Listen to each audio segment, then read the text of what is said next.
Bismillahirrahmanirrahim. Assalamu alaikum, dear students and all our listeners. Hope you all will be fine and safe. Our today's lecture is about Lahore Resolution 1940.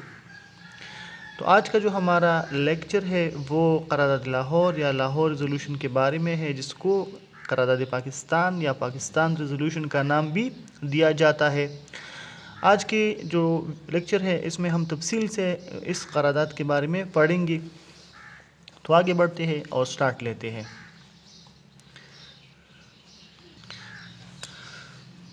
The annual session of All India Muslim League was held in Lahore from 22nd March to 24th March 1940۔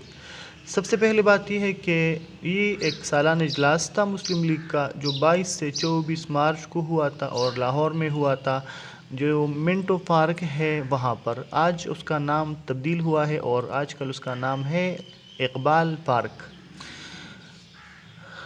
Thousands of Muslim political workers and Muslim leaders from all provinces of India participated in this meeting۔ اس اجلاس میں ہزاروں کی تعداد میں جو سیاسی worker تھے اور رہنما تھے وہ ہندوستان کے تمام صوبوں سے انہوں نے اس میں شرکت کی تھی۔ Approximately more than 1 lakh people were present, اور تقریباً 1 لاکھ جو لوگ تھے وہ اس میٹنگ میں یا اس اجلاس میں شریک تھے۔ اچھا، سب سے پہلے ہم بات کرتے ہیں کہ اس کو جو لاہور ریزولوشن ہے یا قرارداد لاہور ہے، یہ کس نے تیار کیا تھا، کس نے بنایا تھا؟ اچھا، یہ جو لاہور ریزولوشن ہے اس کو ریٹن بائی مسٹر محمد ظفر اللہ خان۔ یہ جو لاہور ریزولوشن ہے، قرارداد لاہور ہے، اس کو محمد ظفر اللہ خان نے لکھا بھی تھا اور اس نے خود اس کو تیار بھی کیا تھا۔ تو یہ تو ہم سنتے آئے ہیں کہ اس کو کس نے پیش کیا تھا، کس نے پڑھ کر سنایا تھا، وہ تو ہم کئی بار سن چکے ہیں، لیکن آج یہ بھی سن لے کہ یہ کس نے لکھا تھا اور کس نے تیار کیا تھا۔ تو یہ تھا محمد ظفر اللہ خان، اس نے لکھا بھی تھا اور اس نے تیار بھی کیا تھا، جو ریزولوشن تھا، جو قرارداد تھا وہ۔ اچھا، آگے بڑھتے ہیں۔ The Lahore resolution was introduced by Maulvi Fazal ul Haq from Bengal. اچھا، اجلاس میں یا جلسے میں جس نے اس قرارداد کو پڑھ کر سنایا تھا، جو شخص اٹھا تھا اسٹیج پر اور جس نے یہ قرارداد جو نیچے درج ہے، یہ والا قرارداد، یہ تو اس کا نام تھا مولوی فضل الحق۔ یہ ایک بنگالی مسلم لیگی رہنما تھے، قائد اعظم کے خاص ساتھیوں میں سے تھے اور بنگال کے وزیر اعلیٰ بھی رہ چکے تھے، چیف منسٹر بنگال بھی رہ چکے تھے۔ بعد میں اپنی جو پارٹی تھی اس نے مسلم لیگ میں ضم کروایا تھا، یا مسلم لیگ میں اپنی پارٹی جو تھی وہ شامل کروائی تھی، اپنی پارٹی ختم کی اور مسلم لیگ میں اس کو شامل کروایا تھا۔ اچھا، جس نے پیش کیا ریزولوشن کو انٹروڈیوس کیا، اس کے بعد وچ واز سپورٹڈ بائی، اور جو اسٹیج پر موجود مسلم لیگی لیڈر تھے جنہوں نے اس ریزولوشن کی سپورٹ کی تھی، حمایت کی تھی، ان میں جو نمایاں نام تھے وہ یہ تھے: which was supported by Chaudhry Khaliq uz-Zaman, Syed Zakir Ali, Mrs Muhammad Ali Jauhar and Maulana Abdul Hamid Badayuni from U P united provinces. یہ جو لوگ تھے جنہوں نے اس کی سب سے پہلے حمایت کی، ان کے نام یہ ہے، اور یہ یونائٹڈ پروونسز ہے، یہ متحدہ صوبہ جات۔ برٹش گورنمنٹ نے برٹش انڈیا کے کچھ چھوٹے صوبوں کو ملایا تھا، ایک ساتھ کیا تھا، یکجا کیا تھا اور ان سے ایک بڑا صوبہ بنایا تھا جس کو یو پی یا یونائٹڈ پروونسز کا نام دیا جاتا تھا۔ یہ 1902 میں انہوں نے کیا تھا، یعنی کچھ صوبے ملائے تھے اور ان کو ایک بڑے صوبے کی صورت میں یونائٹڈ پروونسز بنایا تھا۔ Muhammad Ismail Khan from Bihar, I Chundrigar, Ibrahim Ismail Chundrigar, I Chundrigar from Bombay, Ibrahim Ismail Chundrigar, یہ بھی تھے، انہوں نے کیا تھا، یہ بمبئی سے اس کا تعلق تھا۔ قاضی محمد عیسیٰ فرام بلوچستان، اور قاضی محمد عیسیٰ یہ بلوچستان سے تھے۔ سردار اورنگزیب خان فرام NWP خیبر پختونخوا سے جس نے اس قرارداد کی حمایت کی تھی وہ تھے سردار Aurangzeb Khan. Maulana Zafar Ali Khan and doctor Muhammad Alam from Punjab, اور پنجاب سے جنہوں نے حمایت کی تھی وہ تھے مولانا ظفر علی خان اور ڈاکٹر محمد عالم۔ اچھا، قاضی محمد عیسیٰ یہ وہ شخصیت ہے جب 1947 میں پارٹیشن کی بات ہو رہی تھی تو جو 3 جون پلان تھا اس کے مطابق بلوچستان کے لیے فارمولہ تھا کہ وہاں کے جو میونسپل کمیٹی ہے اور شاہی جرگہ ہے وہ اس بات کا فیصلہ کریں گے کہ آیا وہ انڈیا کے ساتھ رہنا چاہتے ہیں یا پاکستان کے ساتھ۔ تو قاضی محمد عیسیٰ نے جب قرارداد پیش ہوئی اس بات کی کہ کس کے ساتھ ہونا چاہتے ہیں تو قاضی محمد عیسیٰ کھڑے ہو گئے اور اس نے کہا کہ میں سارے لوگوں کی طرف سے، سارے بلوچستان کے لوگوں کی طرف سے اعلان کرتا ہوں کہ ہم پاکستان کے ساتھ ہونا چاہتے ہیں۔ تو اس کو یہ بھی شرف حاصل ہے، یہ بھی اس کو ایک اعزاز حاصل ہے کہ اس نے 1947 میں بھی پاکستان کا ساتھ دیا تھا۔ This resolution was approved on 23 March 1940 اور یہ جو قرارداد تھی یہ 23 مارچ 1940 کو منظور ہوئی، اگرچہ اجلاس جو تھا، جلسہ جو تھا وہ 3 دن کا تھا، 22، 23، 24 مارچ کو، لیکن قرارداد وہ 23 مارچ کو پیش ہوا تھا۔ اچھا، قرارداد میں کیا بات ہوئی تھی، کیا مطالبہ ہوا تھا، کیا کچھ وہ سامنے لائے تھے، تو یہ وہ ایک حصہ ہے، اقتباس ہے، اگرچہ پورا قرارداد تو یہ نہیں ہے، بڑا طویل قرارداد ہے، ریزولوشن طویل ہے، لیکن یہ ایک ایکسٹریکٹ کا اقتباس ہے، چھوٹا سا حصہ ہے جو مین وہ ہے۔ No constitutional plan would be workable or acceptable to the Muslims. مسلمانوں کے لیے کوئی ایسا آئینی منصوبہ قابل عمل اور قابل قبول نہیں ہوگا unless it is designed on the following basic principles، جب تک کہ اس میں یہ نیچے درج اصول شامل نہ ہو، یعنی that geographical contiguous units are demarcated into regions، کہ جغرافیائی لحاظ سے جو ملحقہ یا ملی ہوئی اکائیاں ہیں ان کی حد بندی کی جائے۔ ڈیمارکیٹ کا مطلب ہے حد بندی، حد لگانا، حد بندی کرنا، سرحدات کھینچوانا۔ which should be so constituted کہ ان کو اس طرح تشکیل دیا جائے with such territorial readjustment، اور جن میں علاقائی جو تبدیلیاں ہے یا جو ایڈجسٹمنٹ ہے، ٹھیک کرنا ہے، as may be necessary، کہ ضروری جو علاقائی تبدیلیاں ہو that the areas where the Muslim are numerically in majority، کہ وہ علاقے جہاں مسلمان عددی لحاظ سے برتری میں ہے، اکثریت میں ہے، as in the north western and eastern zone of India, جس طرح کہ انڈیا یا ہندوستان کے شمال مغرب اور شمال مشرقی علاقے ہیں، should be grouped to constitute, اور ان کو ملایا جائے، گروپ بنایا جائے کہ وہ تشکیل دے، کیا تشکیل دے؟ انڈیپینڈنٹ اسٹیٹس، آزاد ریاستیں، in which the constituent units shall be autonomous and sovereign, کہ جس میں جو تشکیل دینے والے اکائیاں ہیں، ملنے والے اکائیاں ہیں، وہ خود مختار ہو اور اپنی حاکمیت خود رکھتے ہو، آزاد بھی ہو اور خود مختار بھی ہو اور ان کی اپنی حاکمیت بھی ہو۔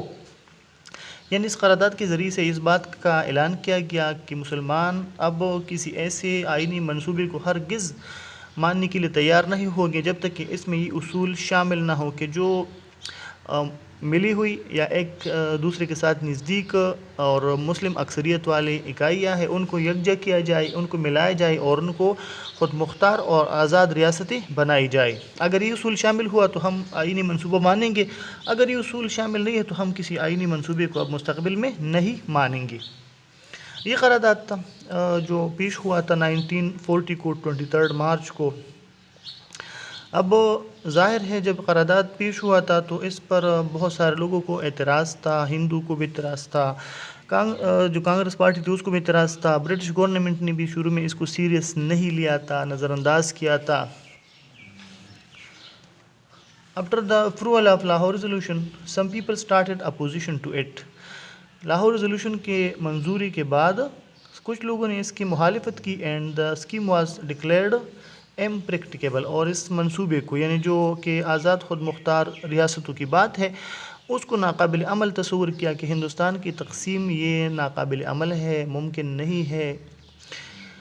The Hindu press gave it the name of Pakistan Resolution، ہندو اخبارات نے، جو ہندو اخبارات تھے انہوں نے اس قرارداد کو پاکستان قرارداد کا یا پاکستان ریزولوشن کا نام دیا۔ Quaid Azam and Muslim League adopted this name، اور قائد اعظم اور مسلم لیگ نے بھی اس نام کو ہی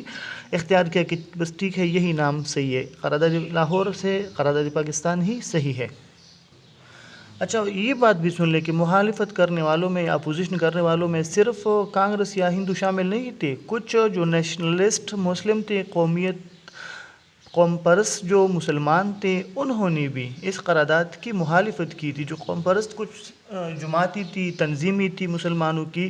انہوں نے اس کی مخالفت کی تھی اور کئی جگہوں پر احتجاج کیا تھا، جلسے کیے تھے، جلوس کیے تھے، مسلمانوں کے مخالف آ گئے تھے۔ تو یہاں یہ بات بھی آپ لوگ سنتے جائیں کہ نہ صرف کانگریس اور ہندو اس کے مخالف تھے، بلکہ کچھ جو قوم پرست مسلمان تھے، نیشنلسٹ مسلم تھے، انہوں نے بھی قرارداد لاہور کی یا لاہور ریزولوشن کی مخالفت کی تھی۔ اچھا، یہ وہ شخصیت ہے مولوی فضل الحق جنہوں نے اس جو ریزولوشن ہے اس کو انٹروڈیوس کیا تھا، یعنی انٹروڈکشن کا جو صحرا ہے یا جو قرارداد لاہور کا بیان کرنا ہے، پیش کرنا ہے، وہ مولوی فضل الحق نے کیا تھا، اور یہ وہ تصویر ہے اس کی، یہ وہ شخصیت ہے کہ اس نے قرارداد لاہور کو انٹروڈیوس کیا تھا اسی دن 23 مارچ 1940 کو جو سیشن ہوا تھا اس میں۔ اچھا، نیکسٹ پیج پر ہے when Lahore resolution was passed, کہ جب لاہور ریزولوشن پاس ہوا، Quaid Azam Muhammad Ali Jinnah try to unite the Muslims of Indo Pak subcontinent on one platform. تو پھر قائد اعظم محمد علی جناح نے کوشش کیا کہ جو سب کانٹیننٹ کے مسلم ہیں ان کو ایک ہی پلیٹ فارم پر جمع کیا جائے، تاکہ جو بات انہوں نے کی ہے، جو اپنی خواہش کا اظہار کیا ہے الگ وطن کا، الگ اسٹیٹ کا، ریاست کا، اس کی منزل کو حاصل کیا جائے، کیونکہ اس کا پھر حاصل کرنا اتنا آسان نہیں تھا کہ وہ صرف قرارداد پاس ہو اور اب برٹش گورنمنٹ یا جو کانگریس ہے اس بات کو مان لی گی۔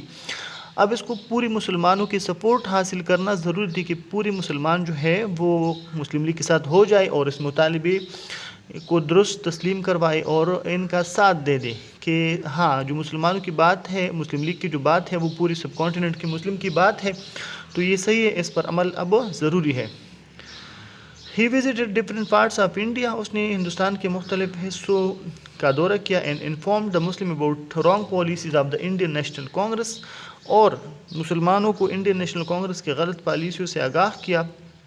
That would endanger the Muslim identity, کہ جو مسلم شناخت کو خطرے میں ڈال سکتی ہے، ان پالیسیوں سے مسلمانوں کو آگاہ کیا جو کہ مسلمانوں کی تشخص کو، شناخت کو خطرے میں ڈال سکتی تھی۔ ابھی یہ ضروری اس لیے بھی تھا کہ اس زمانے میں اتنا جو رابطے کا نظام تھا، کمیونیکیشن وغیرہ کا اتنا نہیں تھا، جو الیکٹرانک اور پرنٹ میڈیا تھی وہ اتنی نہیں تھی، ہر ایک کے پہنچ میں نہیں تھے، تو ظاہر ہے جب یہ نہ ہو تو لوگوں کو آگاہی نہیں ہوتی، انفارمیشن ان کو نہیں ملتی۔ تو یہ قائد اعظم محمد علی جناح کے دوروں کا مقصد یہ تھا کہ جتنے مسلمان ہیں سب کانٹیننٹ میں، جہاں جہاں پر وہ آباد ہے، وہاں تک سب کو یہ پیغام پہنچ جائے کہ جو کانگریس کی پالیسیاں ہیں وہ مسلمانوں کے لیے نقصان دہ ہے۔ یونائٹڈ انڈیا میں مسلم آئیڈینٹی یا مسلم کلچر اور سویلائزیشن کا پروٹیکشن اب ممکن نہیں ہے، اس لیے جو مسلم لیگ نے ڈیمانڈ کیا ہے، جو مطالبہ کیا ہے الگ وطن کا، وہ پورا کر کے دکھانا ہے، اور سب جو مسلم ہیں سب کانٹیننٹ کے ان کو مسلم لیگ کی سپورٹ کرنی چاہیے۔ He tried his best to get the support of Muslim leaders of other parties on the demand of separate homeland for Muslims۔ اس کے ساتھ ساتھ قائد اعظم محمد علی جناح نے یہ بھی کوشش کی کہ جو دوسری سیاسی جماعتیں ہیں مسلمانوں کی، ان کے مسلم لیڈر کی سپورٹ یا حمایت حاصل کی جائے، جو الگ وطن کا یا سپریٹ جو ہوم لینڈ کا مطالبہ ہے مسلمانوں کا، اس کے لیے بھی دوسری پارٹیوں کی سپورٹ حاصل کرنا ضروری ہے۔ یعنی مسلم لیگ صرف ایک پارٹی نہیں تھی جو مسلمانوں کی نمائندگی کر رہی تھی، اور بھی سیاسی جماعتیں تھیں جن میں مذہبی جماعتیں بھی شامل تھیں، جو سب سے نمایاں نام ہے وہ دیوبند کا ہے۔ اس کے ساتھ ساتھ جو ابھی میں نے ذکر کیا ہے جو مولوی فضل الحق تھے، ان کا بھی اپنی ایک سیاسی جماعت تھا بنگال کا، انہوں نے تو بعد میں وہ ضم کیا تھا، شامل کروایا تھا مسلم لیگ میں۔ اس طرح جو پنجاب میں یونینسٹ پارٹی تھی حزب حیات کی، وہ بھی مسلمانوں کی پارٹی تھی لیکن کچھ اور پارٹی تھی مسلم لیگ کے علاوہ تھی۔ اس طرح جو ڈفرینٹ پارٹس تھی سب کانٹیننٹ کے، وہاں پر ڈفرینٹ مسلم پولیٹیکل چھوٹی چھوٹی پارٹیاں تھی۔ یہ جو مسلم لیگ تھا یہ مین سٹریم یا جو مطلب قومی سطح کا ایک سیاسی جماعت تھا یہ، تو مسلم لیگ نے اور قائد اعظم نے کوشش کی کہ جو دوسری سیاسی جماعتیں ہیں مسلمانوں کے، ان کی سپورٹ حاصل کی جائے، ان کی حمایت حاصل کی جائے، تاکہ برٹش گورنمنٹ پر یہ بات واضح ہو سکے کہ یہ جو ڈیمانڈ ہے لاہور ریزولوشن کا، یہ سارے سب کانٹیننٹ کے سارے مسلم کا ڈیمانڈ ہے۔ As a result, a special group of Deoband scholars under the leadership of Shabbir Ahmad Usmani lent a hand to Quaid Azam, اور اس کوشش کا نتیجہ بھی مثبت نکل آیا، اور جو شبیر احمد عثمانی ہے وہ دیوبند کے ایک بڑے عالم تھے، انہوں نے قائد اعظم محمد علی جناح کی آواز پر لبیک کہا اور مسلم لیگ میں شامل ہو گئے۔ شبیر احمد عثمانی وہ شخصیت ہے کہ جنہوں نے ایک تو قائد اعظم محمد علی جناح کا جنازہ پڑھوایا تھا، دوسرا یہ کہ جو 1949 کا جو آبجیکٹو ریزولوشن ہے اس کو بھی اس نے تیار کیا تھا، تو یہ دو اہم کام اس نے کیے تھے۔ اس کے ساتھ ساتھ یہ بھی ہے کہ اس نے جو لاسٹ سٹیج تھا فریڈم مومنٹ کا، اس میں مسلم لیگ کا ساتھ دیا تھا، قائد اعظم کا ساتھ دیا تھا، اور بڑھ چڑھ کر قائد اعظم کے حامی اور سپورٹر بن گئے تھے۔ اچھا آگے بات بڑھاتے ہیں۔ Due to the political insight of Qaid Azam, the Muslim leaders of Bengal and Punjab from other parties joined the Muslim League، اور شبیر احمد عثمانی کے علاوہ جو پنجاب اور بنگال کے جو مسلم لیڈر تھے دوسری پارٹیوں میں، وہ بھی مسلم لیگ میں شامل ہو گئی، یعنی قائد اعظم کی جو سٹرگل تھی وہ مزید بارآور ہوتی گئی، اس کا نتیجہ مثبت نکلتا گیا، اور جو دوسری سیاسی جماعتیں تھیں جن میں مسلمان شامل تھے وہ پارٹیاں چھوڑ کے مسلم لیگ میں شامل ہو گئی، اور جو پاکستان مومنٹ تھی اس کی طرف آ گئی اور اس میں اپنا کردار ادا کرنے لگے۔ اچھا اس کے ساتھ جو ہمارا لاسٹ پیراگراف ہے اس پر ڈسکشن سے پہلے میں یہ بات دہراتا چلوں کہ جو لاہور ریزولوشن تھا اس کی تو ہندو نے، کانگریس نے، نیشنلسٹ مسلمز نے بھرپور مخالفت کی تھی، لیکن ان کے ساتھ ساتھ برٹش گورنمنٹ نے بھی شروع میں اس قرارداد کو نہیں مانا تھا، سیریس نہیں لیا تھا، اس کو قابل عمل تصور نہیں کیا تھا۔ یہ تو بعد میں مسلم لیگ کی جو سٹرگل تھی، کوشش تھی، انتھک محنت تھی قائد اعظم کی، جس کی وجہ سے جو برٹش گورنمنٹ تھی وہ اس کو ماننے پر مجبور ہوئی، اور جو پارٹیشن کا یا جو سپریشن کا ڈیمانڈ تھا اس کو بھی مان لیا تھا۔ At first, the British rulers did not give any importance to Lahore Resolution۔ شروع میں جو برٹش گورنمنٹ تھی انہوں نے لاہور ریزولوشن کو کوئی اہمیت نہیں دی تھی، but later on as a result of the disciplined campaign of the Muslims، لیکن بعد میں مسلمانوں کی جو منظم ایک مہم تھی under the guidance of Quaid Azam, they accepted the demand for Pakistan, تو انہوں نے پاکستان کا جو مطالبہ تھا وہ اس کو مان لیا تھا۔ بعد میں قائد اعظم محمد علی جناح نے جو منظم مہم چلائی تھی، مسلمانوں کو متحد کیا تھا، اور متحد کرنے کا ایک ثبوت یہ بھی ہے کہ جو 1945-46 کے انتخابات ہوئے تھے جو پاکستان کے نام پر ہوئے تھے، وہ جو انتخابات ہوئے تھے یونائٹڈ انڈیا میں، وہ یونائٹڈ انڈیا کے لاسٹ الیکشنز تھے، ان میں کانگریس کا جو کیمپین تھا یا جو سلوگن تھا الیکشن کا وہ تھا یونائٹڈ انڈیا، اور مسلم لیگ کا جو ڈیمانڈ تھا یا جو مسلم لیگ کا جو سلوگن تھا وہ تھا پارٹیشن یا پاکستان۔ تو اس میں مسلم لیگ کو مسلم کے سارے ووٹ مل گئے تھے، اور جو سیٹیں ان کے لیے ریزرویٹ تھی سینٹر میں 30 کی 30 انہوں نے جیتی تھی، اور جو پروونسز میں 495 تھی اس میں انہوں نے 439 سیٹس جیتی تھی۔ تو یہاں بھی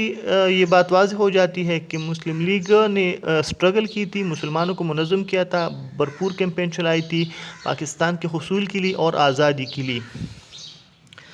اچھا اب ہم اس بات کی طرف آتے ہیں کہ جو لاہور ریزولوشن ہے اس کی یاد میں اب پاکستان میں کیا ہوتا ہے۔ تو کمیموریشن یا جو یاد ہے پاکستان میں وہ اس طرح منایا جاتا ہے کہ ایک تو جو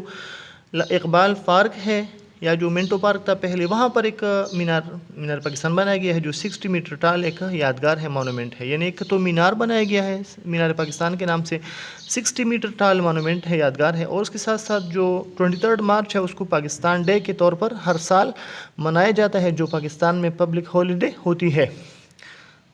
اچھا میں ذرا اس بات کو دوبارہ سے کلیئر کرواتا چلوں کہ لاہور ریزولوشن یا جو پاکستان ریزولوشن ہے یہ کیا تھا، کب ہوا تھا۔ اصل میں یہ مسلم لیگ کا ایک اینول سیشن تھا 1940 کو 23 مارچ 24 مارچ کو لاہور میں ہوا تھا، اور بہت زیادہ تعداد میں مسلم لیگ ورکر نے اور دوسرے مسلم نے اس میں شرکت کی تھی۔ جس طرح سیاسی جماعتیں قراردادیں پاس کرواتی ہے اپنے مطالبات کے حق میں، ایسے ہی یہاں پر بھی ایک قرارداد پاس ہوئی تھی 23 مارچ 1940 کو، جس کا مقصد تھا کہ ہندوستان میں جہاں جہاں مسلم اکثریتی علاقے ہیں ان کو یکجا کرو اور خود مختار اور آزاد ریاستیں ان کو بناؤ۔ یہ وہ قرارداد تھی جو مولوی فضل الحق شیر بنگال نے متعارف کروایا تھا، اور محمد ظفر اللہ خان نے اس کو لقبی طور تیار بھی کیا تھا۔ قائد اعظم اس اجلاس کے صدر تھے، انہوں نے شرکت کی تھی، دوسرے مسلم رہنماؤں نے بھی ان میں شرکت کی تھی۔ یہ جو قرارداد پاس ہوا اس کو مسلم لیگ نے لاہور ریزولوشن کا نام دیا تھا، اور جو انڈین پریس تھے انہوں نے اس کو پاکستان ریزولوشن کا نام دیا تھا۔ اس قرارداد کے پاس ہونے کے بعد مسلم لیگ اور مسلمانوں کی جو خوف تھی ایک الگ وطن کی، وہ اور بھی تیز ہوتی گئی، اور انہوں نے بھرپور محنت کی، کوشش کی کہ پاکستان کو اب جو ہم مطالبہ کر چکے ہیں اس کو ممکن بنایا جا سکے، تو وہ ممکن بھی ہوا، اور قائد اعظم کی کوششوں سے دوسری سیاسی جماعتوں کے جو